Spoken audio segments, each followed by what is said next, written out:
What's up, Scandalites and Says So Squad? This is Ashley with Ashley Says So, and I am back with another old Hollywood scandals video. And the first thing I have to say is Sassy81. Thank you, baby. You see the doggone nails? Yes, some of them popped off, but honey, you saw them doggone designs. I really appreciate the gifts that you bought me from my Amazon wish list. Now we gotta get deep, y'all. This video has a definite trigger warning. And baby, I'm not talking about the little old regular trigger warning for the regular Joe Jackson tea where he allegedly beat on them doggone kids. No, honey. I'm talking about a trigger warning on the same level as the Spade Cooley video, okay? So listen to me now. If it's gonna be too much, go on head out now. But if you're ready to go to war, go ahead and put your doggone helmets on, because yes, today we are going to be talking about Joe Jackson and the alleged rumors of just how far he went to turn his boys into superstars.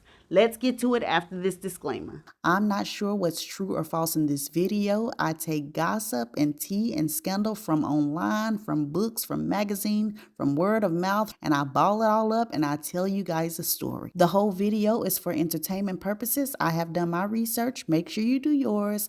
Now, let's get to the video. Joseph Walter Jackson was born on July the 26th, 1928 in Fountain Hill, Arkansas. His mother's name was Crystal Lee Jackson, and his father's name was Samuel Joseph Jackson. And outside of Joe, the Jacksons had 4 more children, all of which the father Samuel was said to be very hard and very strict on. In fact, Joe would later talk about just how strict of a disciplinarian his father was. And I'm not sure this was the cause of Joe's shut-off ways when he was a child, but rumor has it he was very shut off and very shy. Now, when Joe turned 12 years old, his world changed because his father and mother divorced. And Joe and his siblings were split between them, with Joe being the eldest and a boy going with his father to California. And it was here in California that Joe finally started to open up just a little bit. He started to get more of a personality about himself. And that was because some of the schoolgirls had taken notice of him.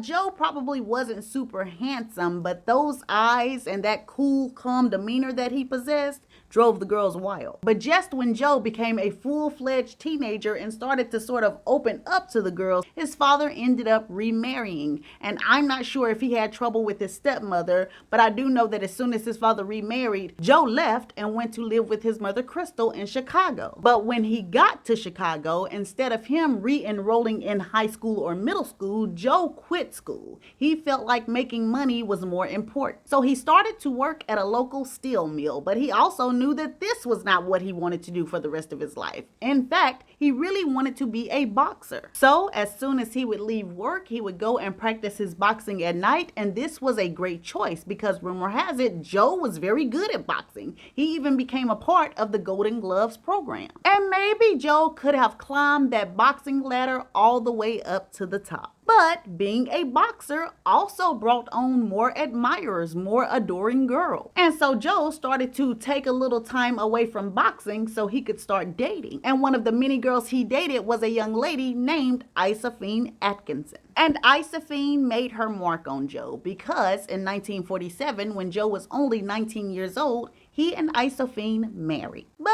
unfortunately for Josephine, Joe was definitely not ready to become a one-woman man. And about a year later, he laid eyes on a very beautiful but also very good girl, Miss Catherine Screws. As soon as Joe saw Catherine, he was absolutely taken with her. She was just so innocent and so sweet and so quiet. She was so good that when Joe first approached her, Catherine actually put him down. But Joe was not giving up that easy at all. He flattered Catherine and he told her that he really wanted a lifetime with her. He thought she was beautiful, lovely. And so Catherine couldn't resist all of this smoothness no more than any of the other girls. And so she and Joe started dating. But child, it wasn't but a few months in when gossip claims Catherine ended up hearing through the grapevine that Joe was married. And so she ended it with Joe and told him that she never wanted to see him again. Baby, this boy hurried home and got that doggone divorce from Isophine and showed right back up to Catherine's doorstep. And by the time 1949 came around, he and Catherine were married and looking to purchase their first home. And by the time they purchased their first home, which happened in 1950, Catherine was also pregnant with their first child. And of course, we know this first child was a daughter and her name was Reeve, but I'm not about to go through all the doggone kids and their stories with Joe because I've made videos about them already. If you want to check them out, here's the sister video,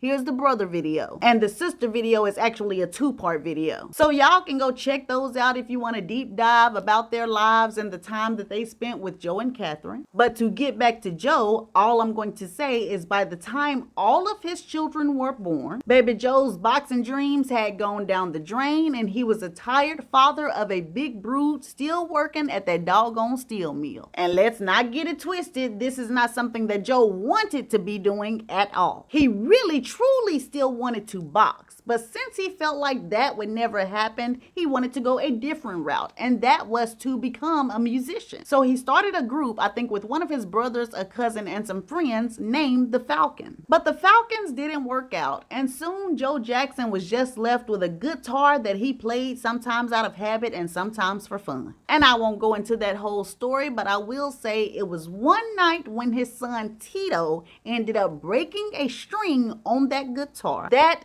everything would change for Joe Jackson. For one, he found out that his sons were very talented and could play instruments and sing, and he became obsessed with making his boys superstars. But just how obsessed did Joe become? And was his obsession so much that he would do and allow terrible, awful things for his sons to make it? Honey, it's time for the scandal. So let's dive into it by talking about the first rumor. Now, of course, this first rumor is regarding the rumor or the fact that Joe was busting his sons upside the head. Now, to dig into this rumor, gossip claims that Joe really started off as a strict disciplinarian, a lot like his father. But when he found out that his sons were talented and could possibly bring the family a lot of money, rumor has it that this discipline turned into abuse. And honey, they say anytime those boys missed a dance step or a note, child, they say that Joe's belt would rain fire on them. And not only would Michael's them backs be on fire,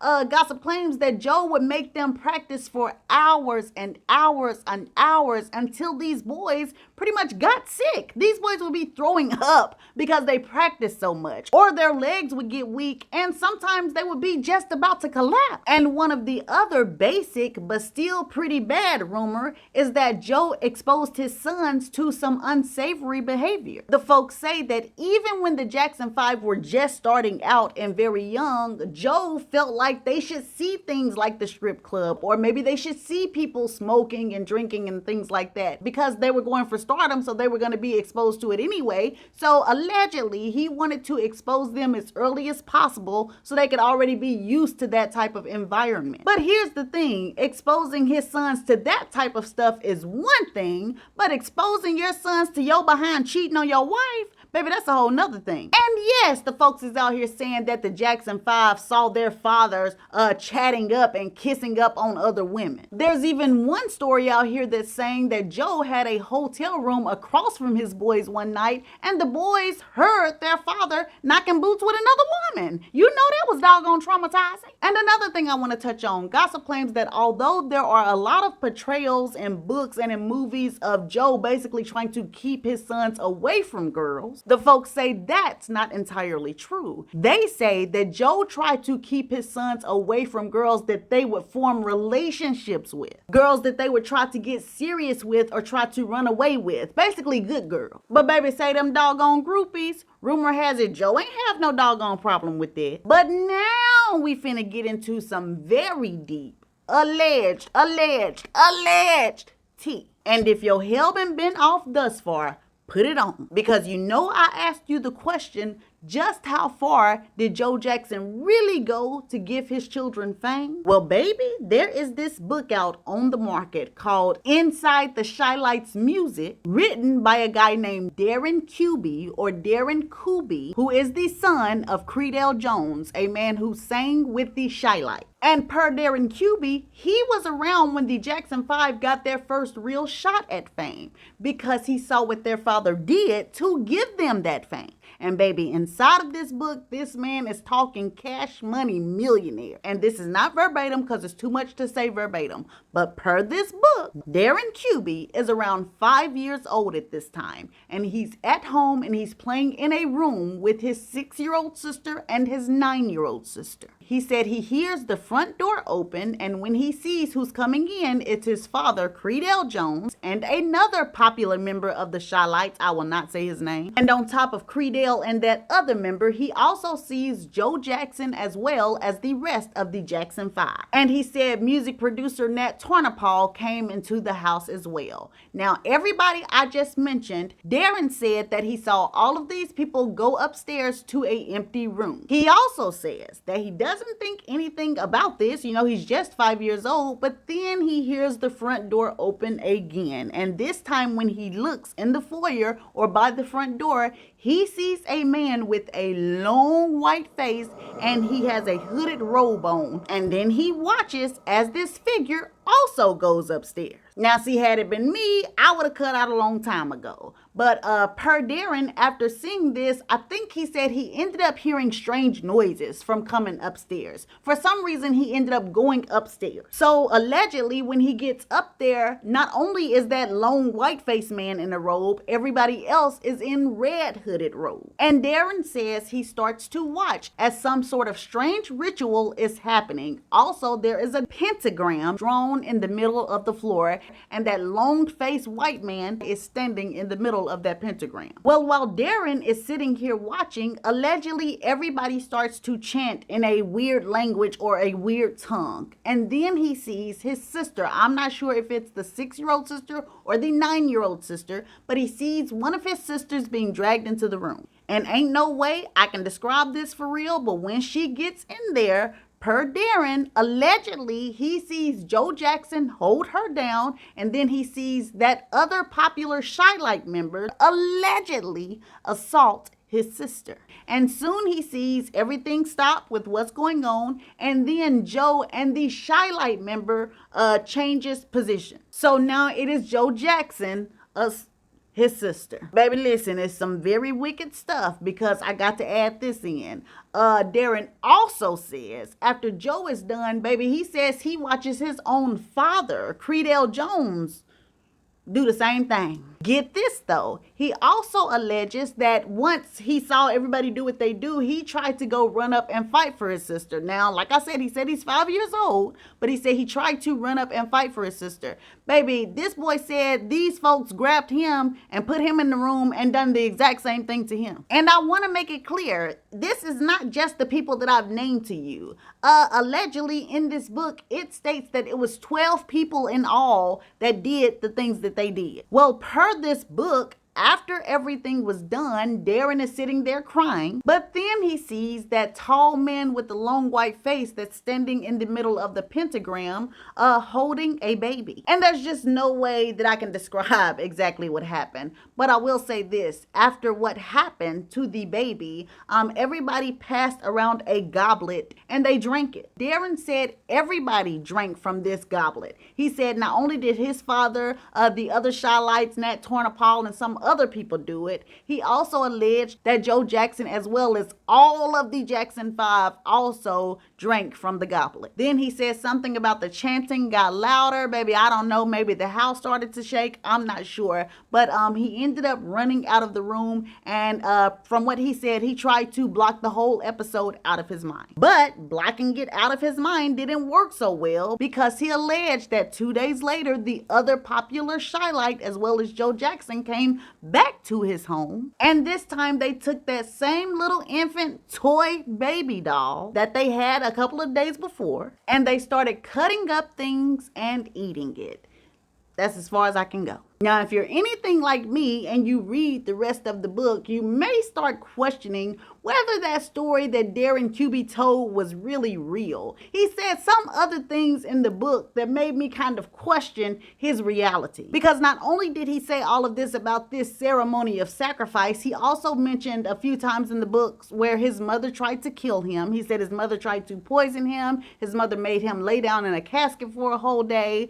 And even at one point, I believe he said something to the effect of his mother paid doctors $50,000 to say that he was schizophrenic. So, that kind of made me hesitate on believing everything that he said in the book. And I'm not calling him a liar. It just made me think. Let's just say that. But let me tell you this right here too, though. And this gave me chills. Another reason that I was kind of hesitant to believe all of this stuff is because when I was reading it, I was like, but just when were the Jackson 5 just around the Chilee's like that? I know they were around older Motown groups, but the Chilee's were not a Motown group. And then, baby, as I was researching for this video, I ended up getting off track and kind of just researching about Michael Jackson. And in my research about Michael Jackson, I ended up coming up on a video right here on YouTube of a singer named Bobby Taylor. And I will tag this video in the top comment. If you go to that video and you go to the 1 minute mark, Bobby Taylor says as clear as day that on the day that he met Michael Jackson, Marshall S.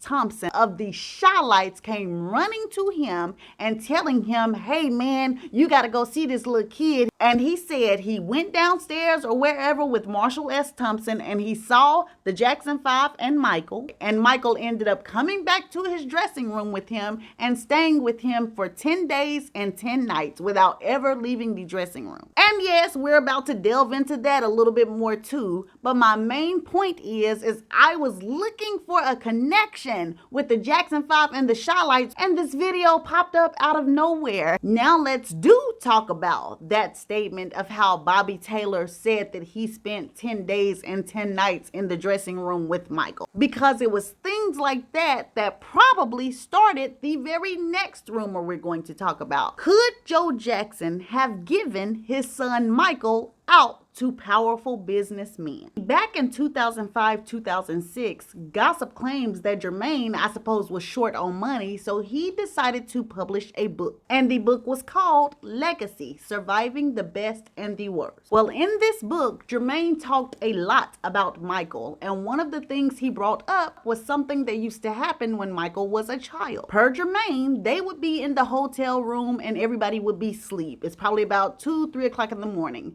And allegedly his father Joe or Joseph would come into the room and be like, Michael, get up, I need you to come with me. There's some important businessmen in the other room that I want you to go meet. Per this book, Michael would get up and go with his father and he would be gone for hours and hours and hours. And then allegedly every time Michael came back, he would be very sad. Sometimes he would be crying, complaining that he didn't feel good. And rumor has it that Michael acting this way would last for about 3 days before he returned to his normal self. So that got a lot of people kind of thinking and assuming that maybe Jermaine was hinting at his brother being given to these businessmen to advance the careers of the Jackson 5. Now, if you're trying to look for the book Legacy: Surviving the Best and the Worst, baby, you will never find it, because rumor has it that Jermaine started shopping the book around, and as soon as Michael found out, he called Jermaine up, cursed Jermaine out, and threatened to fight Jermaine and take all the rest of his money. Another passage of a book that pushed interest in that rumor was a passage from a book called Michael Jackson Unauthorized. And this passage talked about a little known Jackson 5 band member named Johnny Jackson. Now, Johnny Jackson was not a Jackson brother, nor was he a cousin like most people believe. He actually was a friend of the Jackson boys who lived down the street. And Joe would have him practice with his boys, and once he saw that Johnny was a good drummer, he hired him and adopted him very early on. And the reason that he adopted Johnny is because he could not travel all over the US or all over the world with somebody else's son. He had to have legal rights to this child. Well, according to this book, Michael Jackson unauthorized. Around the age of 19 years old, Johnny Jackson was no longer with the Jackson 5 because the Jackson 5 ended up splitting up. So Johnny Jackson actually went back to their hometown of Gary, Indiana. And when Johnny got back home, he allegedly told another person that he felt like some strange things were going on with young Michael. And he said he felt this way because there had been one time when he had walked in on a 12-year-old Michael Jackson standing up naked and rubbing against a grown Jackson family member, and not only that, also a Jackson family employee. And that book says that Johnny felt like something bad was going on because, per Johnny, everybody in that room was having a hard time. And on top of these two rumors of what Jermaine and Johnny allegedly said about Michael and these businessmen, there were also several coincidences in Michael's life that made people question if he went through abuse. And one of those was the closeness that Michael Jackson had with accused pedophile Johnny Kitagawa. Now, Johnny Kitagawa was a legendary J-pop talent manager. I mean, he to the Japanese was what Clive Davis is to us in the US. Well, Michael Jackson worked and hung around Johnny Kitagawa. And at first, nobody thought anything about this connection. But in 1999, two Japanese magazines printed interviews of two young Asian men saying that Johnny Kitagawa had molested them when they were younger and singing for him in a boy band. More and more accusers started to come out saying that Johnny Kitagawa did something to them. Now, as Johnny Kitagawa started to get more eyes on him and people started to dig more into his past, they discovered a very disturbing tie to Michael Jackson. And what they discovered is that when Michael first met Johnny Kitagawa, he was only 14 years old, the same age that a lot of those young Asian men said that they were when Johnny first started coming onto them. So this made people question, could Johnny have been one of those businessmen that Joe allegedly gave his son to? And I promise you, this is going to turn back into a full Joe Jackson video in just a minute, but there's one more connection I gotta point out. And this has to do with the time that Michael Jackson was accused of child molestation himself. Well, perhaps the reason that Michael Jackson behaved that way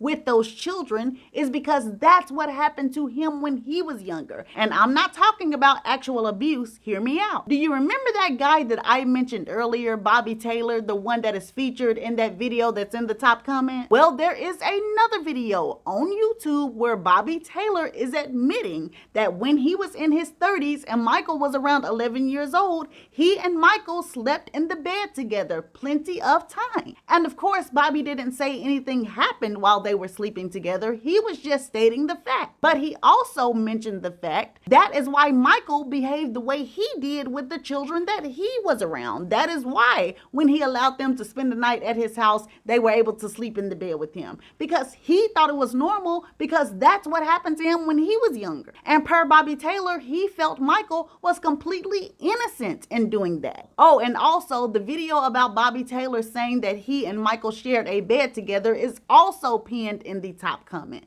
So y'all tell me how y'all feel about all of that in the comments. Do you believe that Michael was given to these businessmen? Do you believe everything he did with those children, nothing happened there either? What do you believe? Now, to get back to Joe, some people believe that if Joe did allow these businessmen to do whatever to push his son's careers, that maybe he didn't care too much because allegedly Joe could have been an abuser himself. LaToya Jackson, his own daughter, wrote a book accusing him of abusing her. Not only abusing her, but also abusing her sister Rebe. And yes, this abuse was sexual. And from the way LaToya described it, it sure enough wasn't no one-time thing, especially with her sister Rebe. I mean, she even broke down in that book and said that she heard her father coming to the room to mess around with Rebe and her mother saying, not tonight, Joe. So she's also accusing Catherine of knowing about it. Now, we must get to the other fact, because this right here was a fact LaToya ended up coming out and saying that she lied in that book. She said that everything she printed was false, and the reason that she did it was because her husband at the time was abusive to her and he threatened her and she was scared of him, so that is why she wrote the book. And if you guys want a deeper dive about that, make sure to go watch the sister video, because we definitely did a deep dive on LaToya on that doggone video. Now, the actual behavior of Joe Jackson with his children, whether male or female, is definitely questionable, but child, there's sure enough was some actual behavior with these doggone side chicks. And honey, let me go ahead and put this out right doggone now. I know there are a lot of rumors that say that Mickey Howard was Joe Jackson's side chick, that she messed around with Joe Jackson. But from all of my research, digging and talking, Mickey Howard was not a side chick for Joe Jackson. And one more thing, Michael Jackson is not Mickey Howard's son's father. I repeat, Michael Jackson is not Mickey Howard's son's father. Y'all sitting up there almost got me bust upside my head trying to research on that topic. It's not the father. Okay, let's get to the rest of Joe's side chicks. And the first side chick story involves a lady by the name of Gina Sprague. Gina was at first employed as a Motown assistant. While the Jackson 5 got acquainted with Berry Gordy, curly-haired Joe Jackson got acquainted with Gina. And honey, the folks say that Joe fell halfway in love with Miss Sprague, honey. So suddenly, out of the blue, he starts telling Catherine that he needs to build an office. You know, he's a big shot talent manager. He needs an office. So the folks say that Catherine was like, okay, do what you gotta do. Well, Joe bought his office building, and baby, the first thing he did was hired on Miss Gina Sprague to be his personal secretary. Well, all I know is that Joe started to do a little bit too much with Miss Gina, I guess. And so Catherine got suspicious, and at first she really didn't suspect Gina.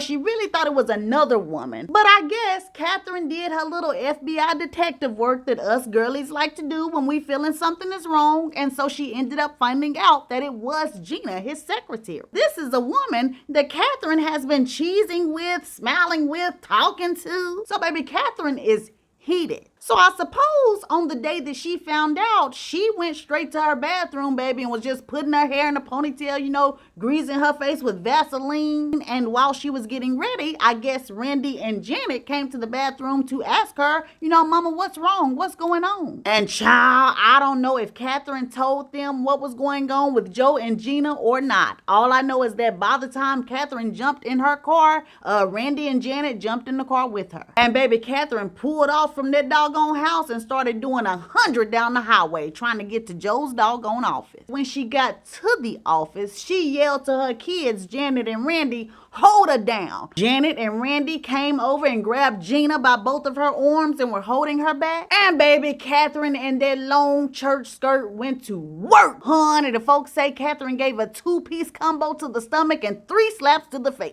Gossip claims that Gina tried to break free, but Janet and Randy had a hold on her. And so she got to screaming, help, help. Baby, the folks say Catherine slapped her skippy head one more time, told Randy and Janet, let's go. And then her, Randy, Janet, and her skirt climbed up in her car and got the H up out of there. Oh, it was a hot mess, baby. The folks say that Gina immediately called the cops. Then she decided to sue, but she ended up settling out of court. And when it comes to this story, it's always a lot of folks like, I just don't believe that, Catherine was just so quiet. Catherine Jackson was human, just like everybody else. She was nice, sweet, and a quiet person, but anything can make you get, outside of your feeling. And plus, by that time, Joe had already had a baby on Catherine. So, baby, her emotions were probably real high. Speaking of that baby, let's go ahead and get to that side woman. The folks say in the early 1970s, Joe Jackson ended up going to a Christmas party, and a lady that was in attendance at the Christmas party was like 19, 20, or 21-year-old Cheryl Terrell, or Cheryl Terrell. So Joe is at this Christmas party and he sees Cheryl and he thinks she is beautiful. So he comes up to her, and one of the things he asks her is, what's your favorite candy bar? And so Cheryl tells him. Well, the very next day when Cheryl goes to work at her secretary job,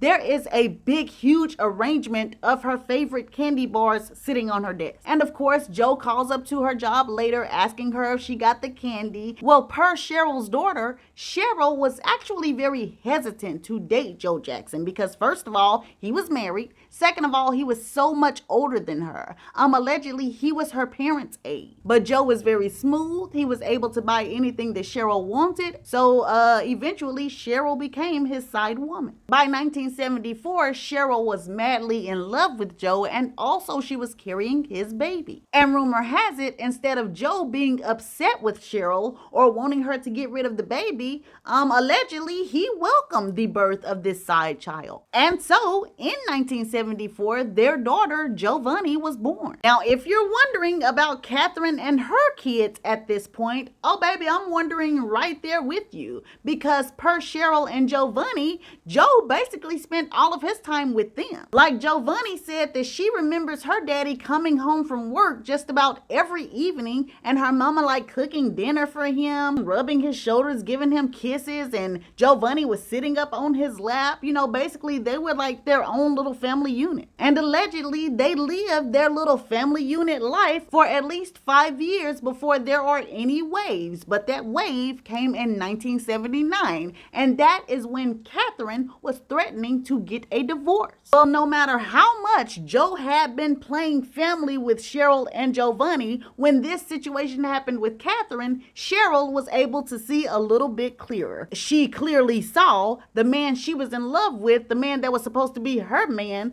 begging his wife not to leave him. So allegedly, this was the very first time that Cheryl started to think like, maybe this man like don't want to be with me. Maybe he's not really going to marry me. But she definitely didn't go anywhere at that time, because rumor has it, it took her about 25 years before she realized that even though this man is with me every day, because this was the 1990s, so Joe was not living with Catherine anymore. He really was just living with Cheryl. But even though he had been doing that, Cheryl realized that it makes no difference. This man does not love me enough to divorce his wife Catherine and marry me. So like I said, she called it quits. Now, I don't know when Catherine or the rest of the Jacksons found out about Joe's other daughter, Giovanni. But per Giovanni, when she did meet Catherine and her other siblings, Catherine was very sweet to her, very nice to her, but her siblings were sort of cold to her. I mean, they spoke to her, but she said she didn't feel accepted by them. And to be real with you, based on some of the things that Giovanni has said over the years,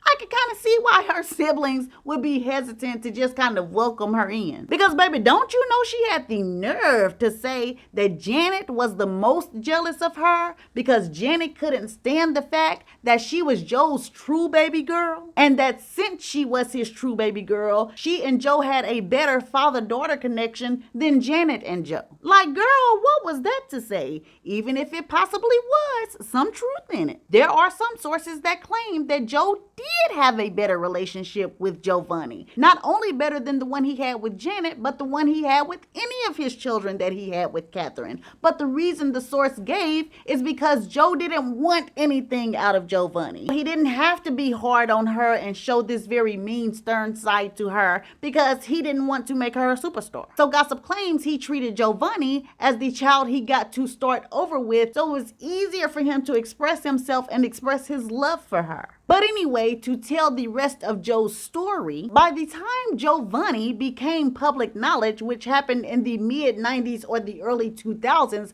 the public was absolutely disgusted with Joe Jackson. They were already upset with him over the things that LaToya said and what Michael said on that Oprah interview. And with his public image ruined, a lot of the children that he had with Catherine, they started to also distance themselves from their father. So Joe sort of became an outcast to the family. But through all of this negative press and the public being mad at Joe and the kids being mad at Joe and kind of distancing themselves, Catherine always remained steadfast. She always treated Joe right, treated him with dignity, respect, and love. You know, she would be the mediator between him and his children, always just trying to be on the positive side. Until the year of 2013. The story says that the Jacksons were having a birthday party for one of their children. And when I say one of their children, I mean one of the Jackson5 brothers' kids, one of Catherine and Joe's grandkids.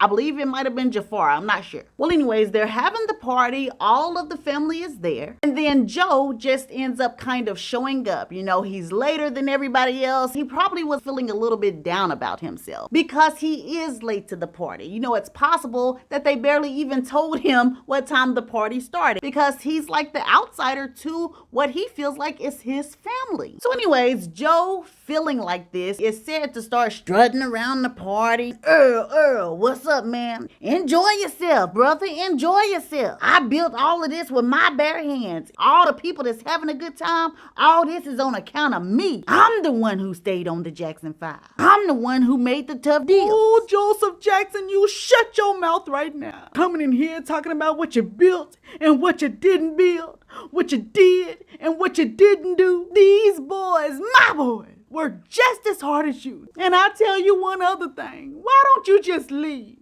Just get out, Joe, and go back to your side piece woman you got, because I don't want you.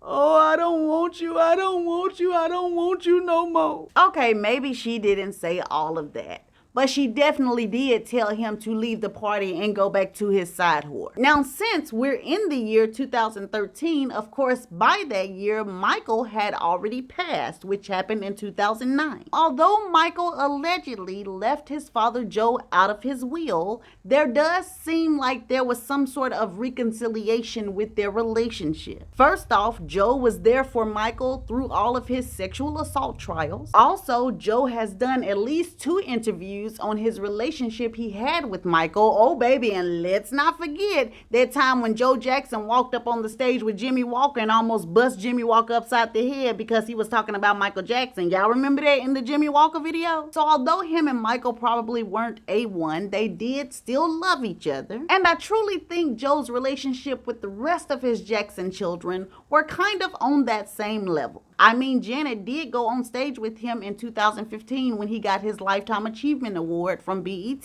And Jermaine certainly has done interviews where he kind of took up for his father. So, you know, I suppose it was all good. And then as far as his outside daughter, Giovanni, their relationship was said to be as good as ever. In fact, allegedly, she lived with him for like the last 5 to 10 years of his life in Las Vegas. Now, there isn't much more tea or scandal to share on Joe Jackson. I can tell you that he did used to be photographed looking like Vampire in Brooklyn, going out clubbing with a lot of younger women. But honestly, it's not much left to say. On June the 22nd, 2018, he did end up being admitted in a Las Vegas hospital with terminal pancreatic cancer. Gossip claims while he was there going in and out of consciousness, his wife Catherine was right by his side, and over the next 5 days, all of his children came up to the hospital to be by his side. And that was a great thing because on June the 27th at 3:30 a.m., Joe Jackson made his transition from his earthly life. And at the time of his death, he was 89 years old. Now, I don't care what none of y'all got to say. We have had some kablams, some T-bombs in this video. Y'all know I want to know your opinion. So leave it in the comments. Also, if you're going to have the best year of your life in 2024 like I am, hit the like button, hit the subscribe button. I love you guys so much, and I will see you guys on the next video. And members, I forgot, do not forget to go and watch your video. Your video is posted as well. Okay, love y'all. Bye.